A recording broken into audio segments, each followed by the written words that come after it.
بسم اللہ الرحمن الرحیم۔ محترم حضرات، آج بروز بدھ 10 جون 2020 کے مطابق 17 شوال 1441 ہجری، آج جو ہمارا درس قرآن ہے اس کی آیات ہیں سورۃ الزخرف آیت نمبر 87۔ اعوذ باللہ من الشیطان الرجیم، بسم اللہ الرحمن الرحیم۔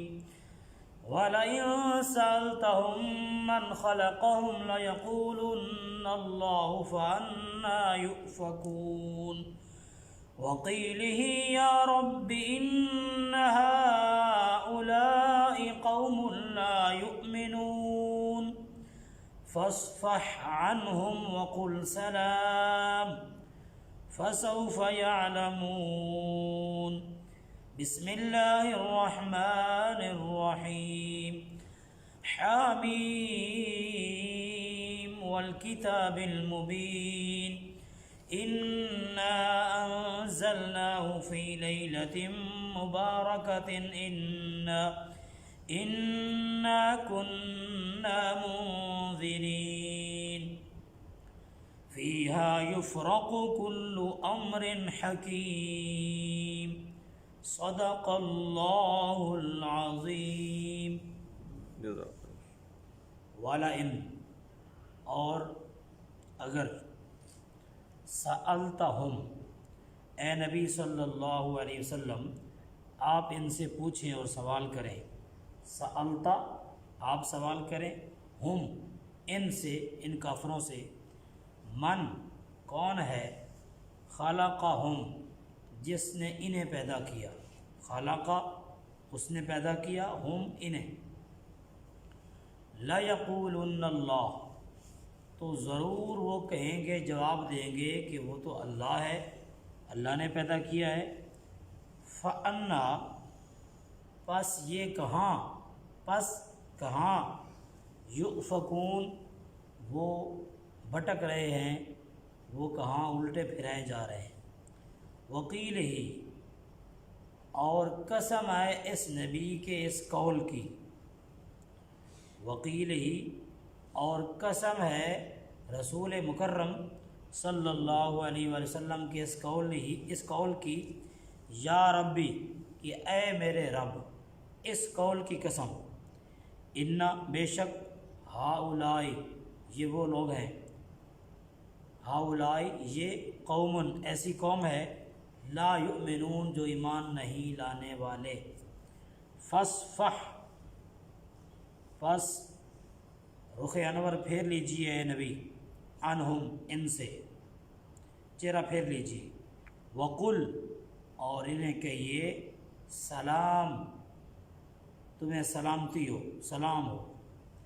فسوف یعلمون، پس ان قریب انہیں حقیقت حال معلوم ہو جائے گی، یہ جان لیں گے۔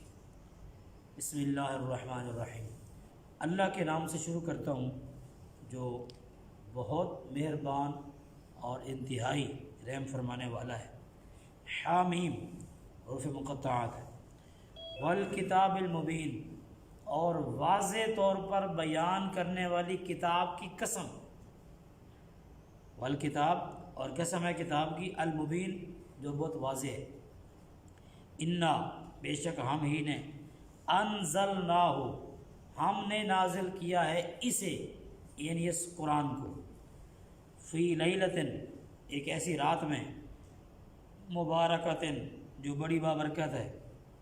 انا، بے شک ہم، کنا، ہم ہیں، منذرین، عذابوں سے ڈرانے والے، فیہا، اس رات میں، جس رات میں یہ نازل ہوا، یفرق، فیصلہ کیا جاتا ہے، کلو، ہر ایک، امر حکیم، حکمت والے کام کا۔ پچھلی آیات میں آپ نے کل سماعت کیا، رب العالمین نے فرمایا محبوب آپ ان کو چھوڑ دیں، کفار کو، کہ یہ کھیل کود کریں، فضول بحثیں کریں، یہاں تک کہ ان کی ملاقات اس دن سے ہو جائے جس دن کا ان سے وعدہ کیا گیا ہے، یعنی یوم القیامہ، قیامت کا دن۔ اور اللہ ہی وہ ذات ہے جس کی جو ایک معبود ہے آسمانوں میں اور ایک ہی معبود ہے زمین میں، حکمت والا ہے، علم والا ہے، اور بڑی برکت والی ہے وہ ذات جس کی سلطنت آسمانوں میں اور زمین میں ہے، اور جو کچھ ان کے درمیان ہے زمین اور آسمان کے بیچ، اس پر بھی اس کی بادشاہت ہے، اور قیامت کا علم اسی کے پاس ہے، اور تمہیں اسی کی طرف لوٹایا جانا ہے، تم اس کی طرف حاضر ہوگے۔ اور جن کی یہ پوجا کرتے ہیں کفار، ان کے پاس شفاعت کا کوئی اختیار نہیں ہے۔ ہاں شفاعت وہ کرے گا جو دین حق کی گواہی دینے والا ہے اور اس کی حکمتوں کو جاننے والا ہے۔ آج کی ان آیات میں رب العالمین فرماتا ہے وَلَئِن سَأَلْتَهُمْ مَنْ خَلَقَهُمْ لَيَقُولُنَّ اللَّهُ۔ کچھ کام ایسے تھے جن کو ماننے پر مشرکین مجبور تھے، اور ان کاموں کی نسبت وہ اپنے بتوں کی طرف نہیں کر سکتے تھے، ان کاموں کی نسبت وہ اللہ کی طرف کرتے تھے کہ یہ کام اللہ نے کی ہے۔ جب ان سے پوچھا جاتا کہ تمہارا یہ جو کون ہے ایسا جس نے یہ زمین اور آسمان یہ بنائے، سب کچھ بنائے، یہ کائنات بسا دی ہے، یہ جو گلشن آباد کیا ہے، یہ کون ہستی ہے؟ تو وہ یہ نہیں کہتے تھے کہ جس کو ہم نے پتھروں سے تراشا ہے بت، انہوں نے یہ زمین بنا دی ہے، وہ کہتے تھے یہ تو اللہ ہے۔ جب ان سے پوچھتے کہ یہ جو مشرق مغرب اور شمال جنوب جو دنیا پھیلی ہوئی ہے یہ کس نے آباد کی ہے؟ وہ کہتے ہیں اللہ نے کی ہے۔ اور جب وہ اسی طرح جب ان سے پوچھا جاتا کہ تمہیں دنیا میں کس نے یہاں پیدا کر کے بھیجا ہے یہاں پہ، تو وہ یہ نہیں کہتے تھے کہ بتوں نے بھیجا ہے، وہ کہتے تھے کہ اللہ نے بھیجا ہے۔ یعنی چند ایک باتوں میں وہ اللہ کو یاد کرتے تھے اور ان کا یہ اعتقاد تھا، باقی کاموں میں وہ اپنے بتوں سے امیدیں وابستہ کر کے بیٹھے ہوئے تھے۔ تو یہاں اسی تخلیق کا تذکرہ ہے، وَلَئِن سَأَلْتَهُمْ مَنْ خَلَقَهُمْ، اے محبوب اگر آپ ان سے سوال کریں کہ who has created you، کہ تمہیں کس نے تخلیق کیا ہے، تو وہ فوراً جواب دیں گے کہ لَيَقُولُنَّ اللَّهُ، ضرور کہیں گے کہ یہ مرتبہ تو یہ شان تو اللہ کی ہے، کسی کو پیدا کرنا یہ تو اللہ کی شان ہے، اللہ نے پیدا کیا ہے۔ تو جب یہ اقرار کر لیں کہ اللہ نے ہمیں پیدا کیا ہے، تو آپ ان کے اوپر محبوب ایک ضرب لگائیں اس بات کی، آپ ان سے پھر سوال کریں فَأَنَّا يُؤْفَكُونَ، پھر تم کہاں بھٹک رہے ہو، کہاں تم راہ راست سے ہٹ رہے ہو، کہاں جا رہے ہو، پھر تم بتوں سے کیوں امیدیں وابستہ کر کے بیٹھے ہوئے ہو؟ پھر ایمان لاؤ اللہ کی ذات پر جس نے تمہیں پیدا کیا ہے۔ انسان کی جسم کے اندر کتنے سسٹم کام کر رہے ہیں، سانس کا ایک نظام ہے، اسی طرح انسان کے اندر ایک نظام انہضام ہے، چیزوں کو اشیاء کو ہضم کرنا۔ پھر انسان کے اندر جال اللہ نے بچھا دی ہیں، آرٹریز اور وینز، پورا جسم جو ہے نا ایک پوری کائنات کی طرح ہے۔ اگر انسان غور کرے نا تو پوری کائنات انسان کی جسم کے اندر ہے، پوری کائنات، اتنا بڑا نظام اللہ نے انسانی جسم کے اندر لگا دیا ہے۔ جیسے وہ ایک بات ہے نا، ایک آدمی ہارٹ کا مریض تھا، دل کا، ہاسپٹل جاتا ہے، 2-4 دن علاج کیا، ڈاکٹروں نے بل پیش کیا جی 10 لاکھ روپے جمع کرائیں، وہ رونے لگ گیا، 10 لاکھ کا بل سن کے رونے لگ گیا۔ تو انہوں نے کہا جی آپ روئیں مت، تھوڑا سا ہم اور ڈسکاؤنٹ آپ کو دے دیتے، آپ رو کیوں رہے؟ اس نے کہا میں اس وجہ سے نہیں رو رہا کہ پیسے آپ نے زیادہ بتا دیے، میں اس وجہ سے رو رہا ہوں کہ میری عمر 70 سال ہے، 70 سال سے میرا دل جو ہے نا کام کر رہا ہے، اور میں نے اس کی قیمت اللہ کو 1 روپیہ بھی ادا نہیں کی، بغیر قیمت کے، فری آف کاسٹ مجھے اللہ نے نعمتیں دی ہیں، میں استعمال کر رہا ہوں، صرف 2-4 دن کے لیے میں تمہارے ہاتھے چڑھا ہوں، تم نے 10 لاکھ کا بل بنا دیا ہے۔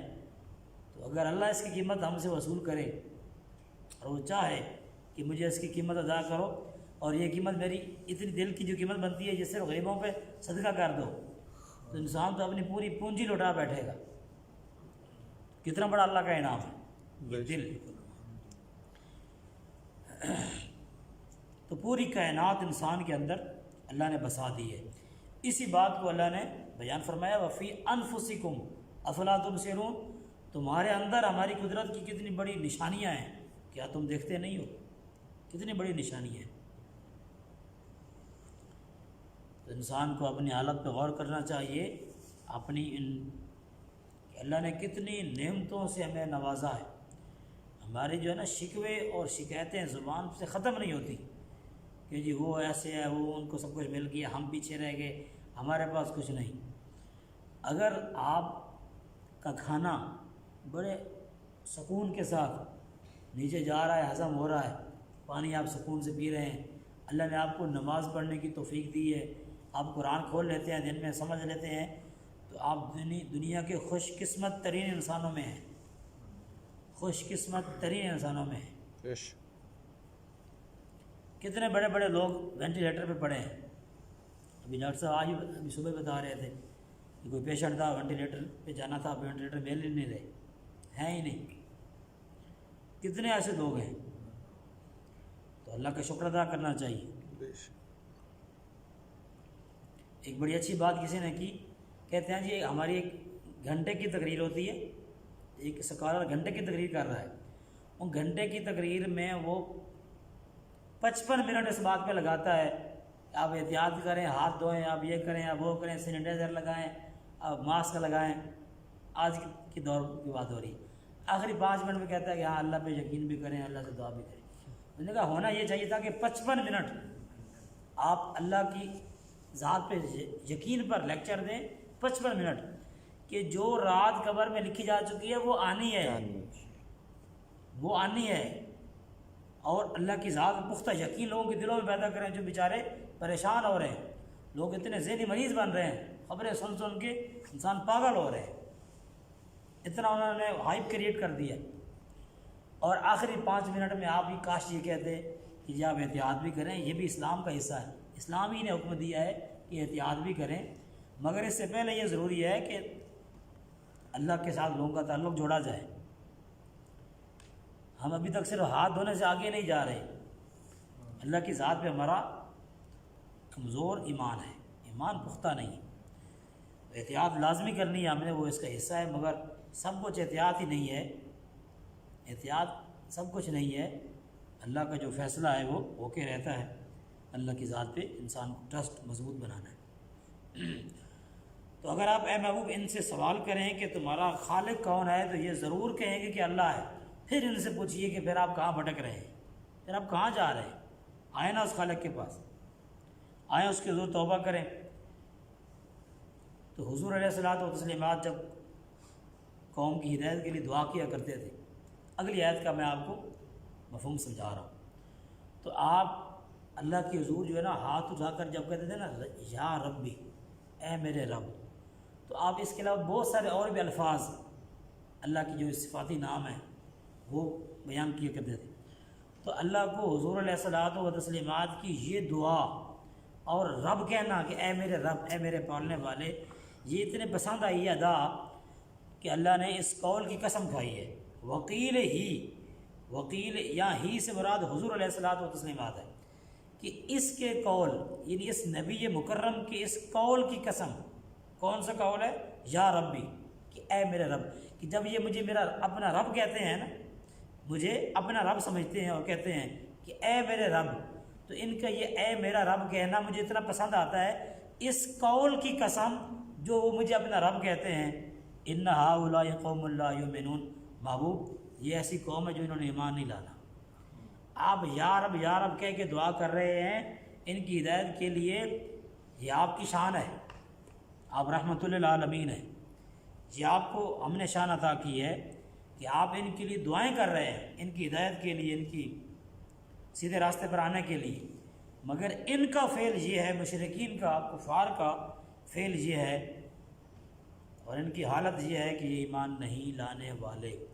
چند ایک لوگ تھے ظاہر بات ہے جن کے بارے میں یہ فرمایا گیا کہ وہ ایمان نہیں لائیں گے، باقی بہت سارے تو ایمان لا چکے اور لائے۔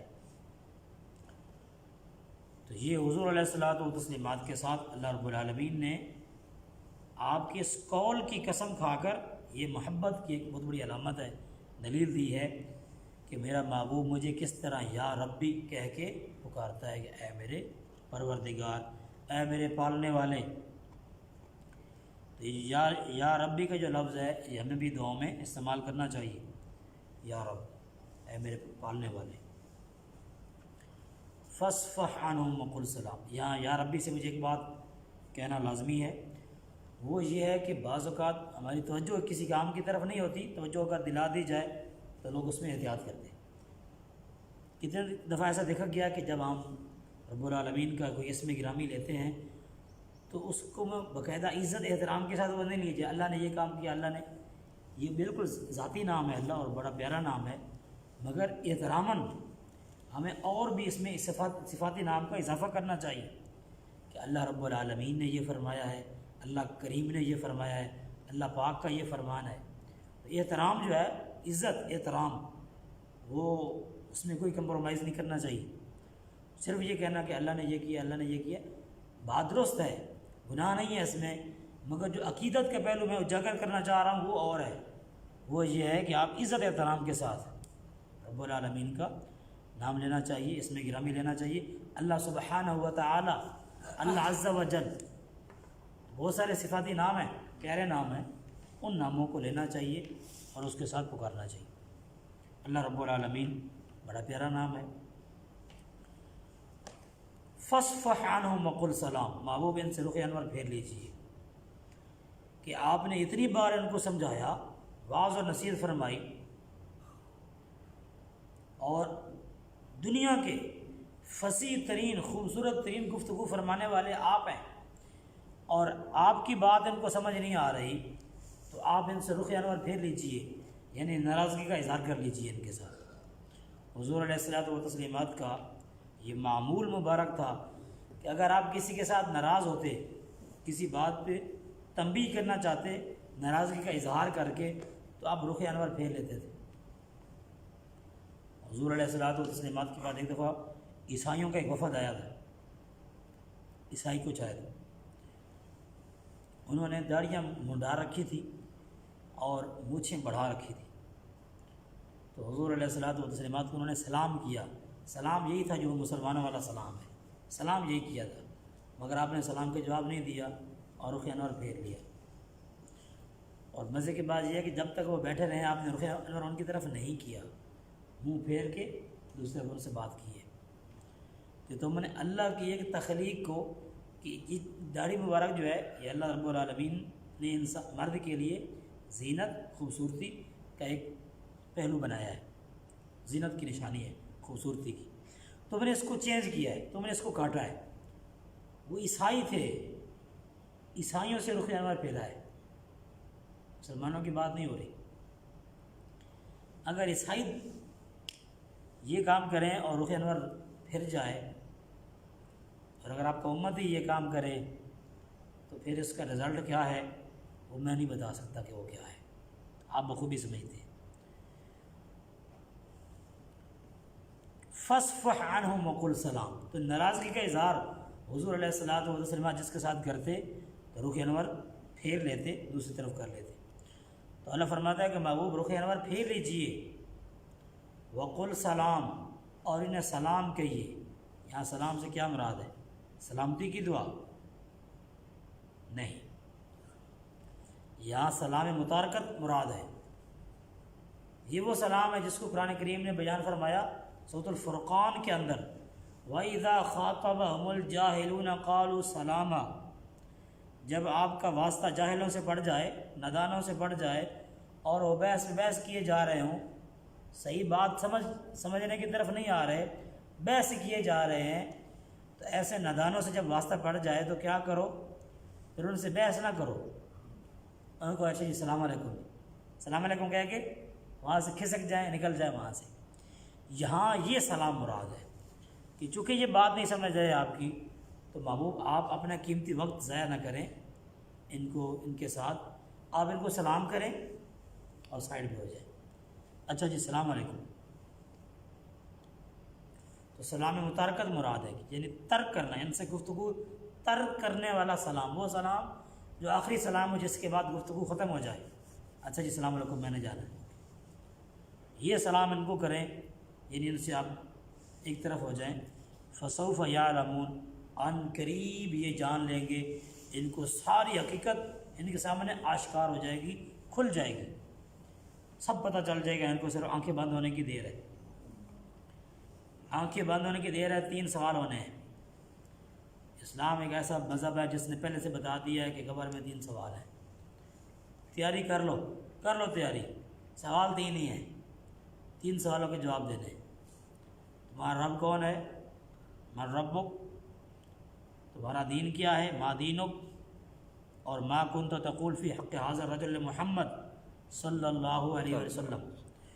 فرشتے اشارہ کریں گے کہ اس ہستی جن کا اسم گرامی محمد ہے صلی اللہ علیہ وآلہ وسلم، ان کے بارے میں تو کیا کہا کرتا تھا، تمہارا کیا خیال تھا ان کے بارے میں، تمہارا کیا عقیدہ تھا ان کے بارے میں۔ جو مسلمان ہوگا وہ کہے گا یہ تو میرے نبی ہیں، ان کا ہی تو میں نے کلمہ پڑھا ہے، ان کے فرمان کے مطابق میں نے نمازیں پڑھی ہیں، دنیا میں قرآن پڑھا ہے۔ تو فرشتے حیرت سے کہیں گے کہ حدیث پاک میں آتا ہے، فرشتے حیران ہو کے پوچھیں گے اچھا آپ کو کیسے پتہ چلا کہ یہ اللہ کے نبی ہیں، کیسے پہچانا؟ تو حدیث پاک کے الفاظ ہیں، قرأت کتاب اللہ، میں نے دنیا میں کتاب پڑھی تھی اللہ کی، اس کتاب نے مجھے معرفت دلائی تھی کہ اللہ کے نبی ہیں۔ قرآن کی برکت سے قبر کے اندر پہچان جائیں گے کہ یہ میرے نبی ہیں۔ سبحان اللہ۔ حامیم والکتاب المبین، سورۃ الدخان کا آغاز ہے، دخان دھوئیں کو کہتے ہیں، سموک، قیامت سے پہلے دھوئیں کا تذکرہ حدیث پاک کے اندر ہے، بہت بڑا دھواں ہوگا، دنیا کو بھر دے گا، اور وہ بھی اللہ کے عذاب کی ایک علامت ہوگی، اس کا تذکرہ اس کے اندر ہے، اس وجہ سے اس کا نام سورۃ الدخان رکھا گیا ہے۔ اس کے اندر ان عذابوں کا ذکر بھی ہے، قحط کا ذکر بھی ہے۔ یہ سورۃ اس وقت نازل ہوئی جب حضور علیہ الصلوۃ والتسلیمات تقریباً 6 ہجری کے قریب حضور علیہ الصلوۃ والتسلیمات کے پاس مشرکین کچھ آئے تھے مدینہ میں، اور کوئی میٹنگ کرنا چاہی، حضور علیہ الصلوۃ والتسلیمات نے ان کو واپس کر دیا تھا، ان سے میٹنگ نہیں کی تھی، ان سے کوئی بات، ان سے ملنا ہی پسند نہیں فرمایا تھا۔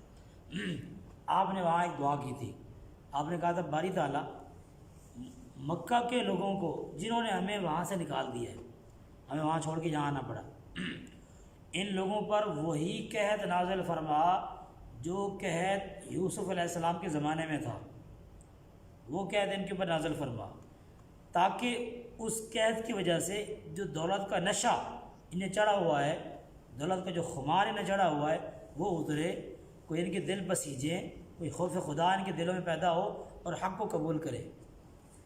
تو حضور علیہ الصلوۃ والتسلیمات کی اس دعا کا یہ نتیجہ نکلا کہ مشرکین مکہ کے اندر مردار کھانے پر آ گئے تھے، اور مردار کھا جاتے تھے، مرے ہوئے جانور کھا جاتے تھے، حرام چیزیں کھا گئے، درختوں کے پتے کھا گئے، اتنی قحط سالی ہوئی تھی مکہ کے اندر۔ اور یہ بات بھی سیرت نگاروں نے نقل کی ہے کہ حضور علیہ الصلوۃ والتسلیمات نے جب سے مکہ سے مدینہ آپ نے ہجرت کی ہے، مکہ میں بارش نہیں ہوئی، مکہ میں بارش اس دن ہوئی ہے 8 سال بعد، جب حضور نے مکہ فتح کیا ہے 8ویں سال، تو اس ٹائم بارش برس رہی تھی، 8 سال مکہ میں بارش نہیں ہوئی، شدید قحط سالی میں جھگڑا ہے اللہ نے مشرکین مکہ کو۔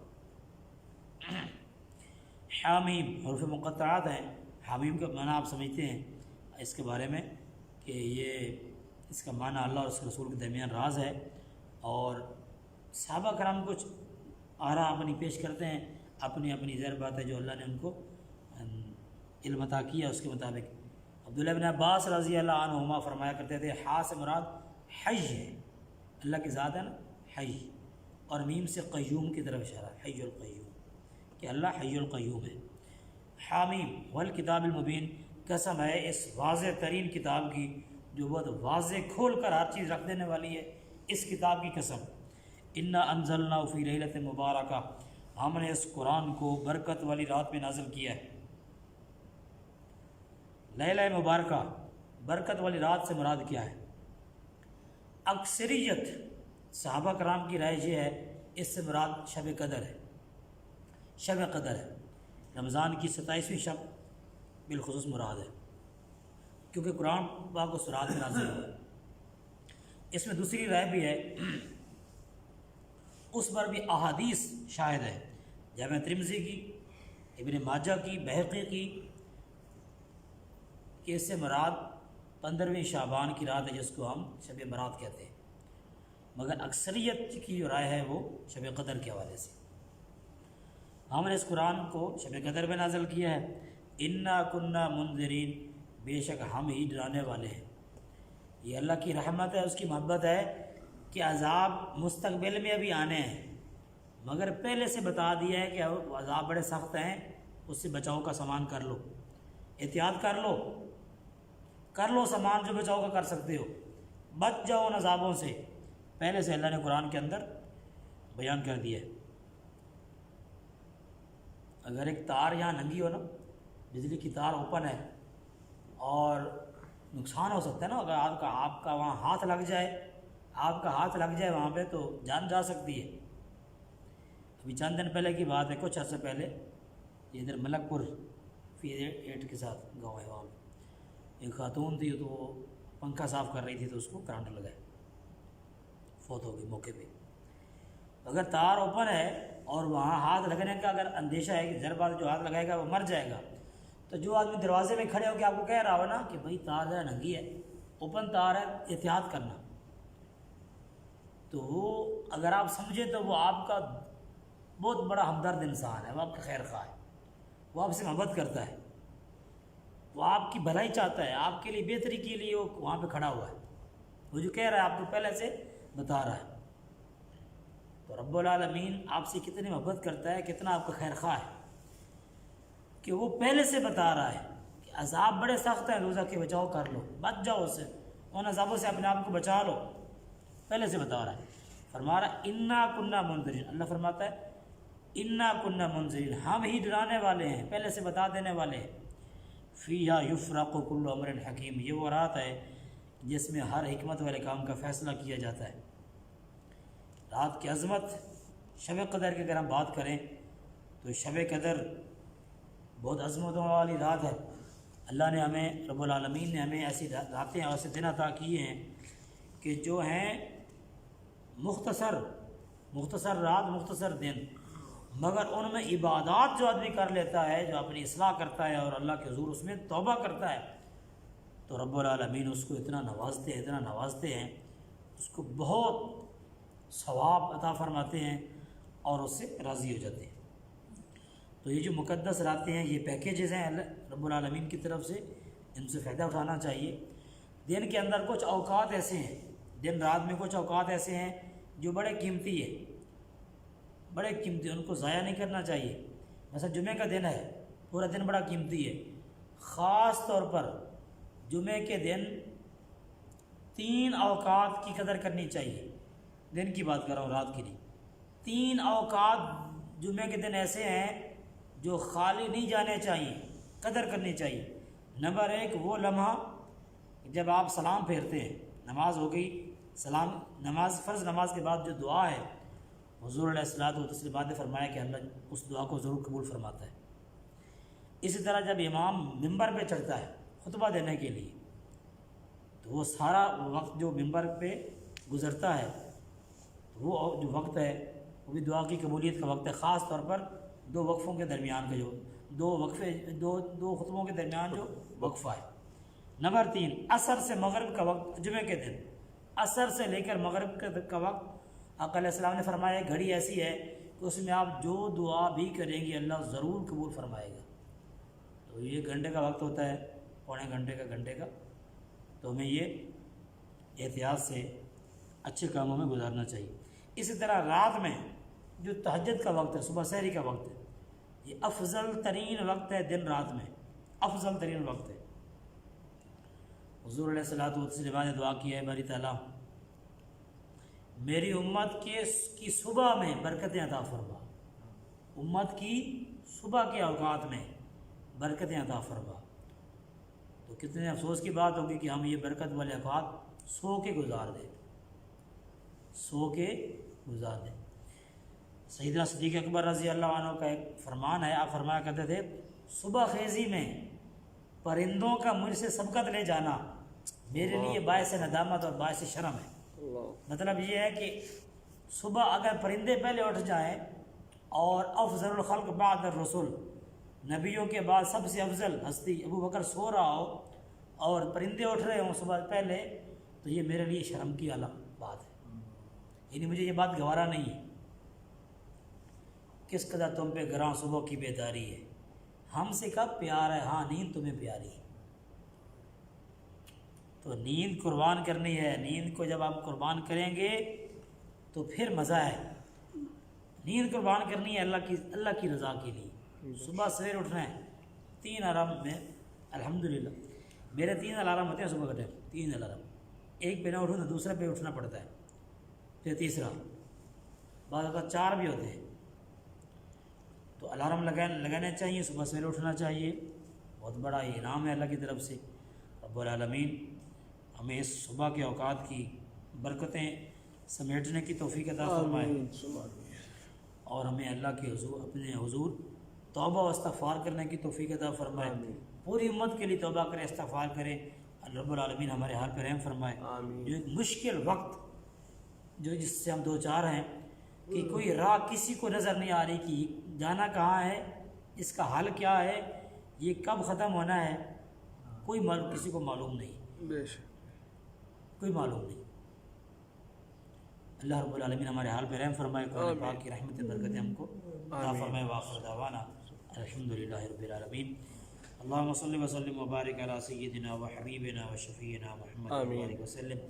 الہ العالمین ہم سب کا مل بیٹھنا اور جو لوگ اپنے گھروں میں بیٹھ کر قرآن پاک کا یہ درس جوائن کر رہے ہیں ان کو اجر عظیم عطا فرما، جزائے خیر نصیب فرما، ان کی مشکلات کو آسان بنا یا رب العالمین، ان کے لیے عافیت عطا فرما، دنیا و آخرت کی کامیابیاں عطا فرما، ہر مشکل سے نجات عطا فرما، وبائی مرض کا خاتمہ فرما، تمام مسلمانوں کی عزت و آبرو جان و مال اور ایمان کی حفاظت فرما، اغیار کی سازشوں سے، ہیلوں سے اور ان کی چالوں سے ہم سب کو محفوظ فرما، مسلمانوں کو آپس میں اتفاق اور اتحاد نصیب فرما، حکمرانوں اور جرنیلوں کو ہدایت عطا فرما، غیرت اور شجاعت عطا فرما، مظلوموں کو ظلم سے رہائی نصیب فرما، ظالموں کو کیفر کردار تک پہنچا۔ الہ العالمین امت مسلمہ کو جذبہ جہاد سے سرشار فرما۔ وصلی اللہ علی النبی الکریم وعلی آلہ وصحبہ اجمعین برحمتک یا ارحم۔ جزاک اللہ۔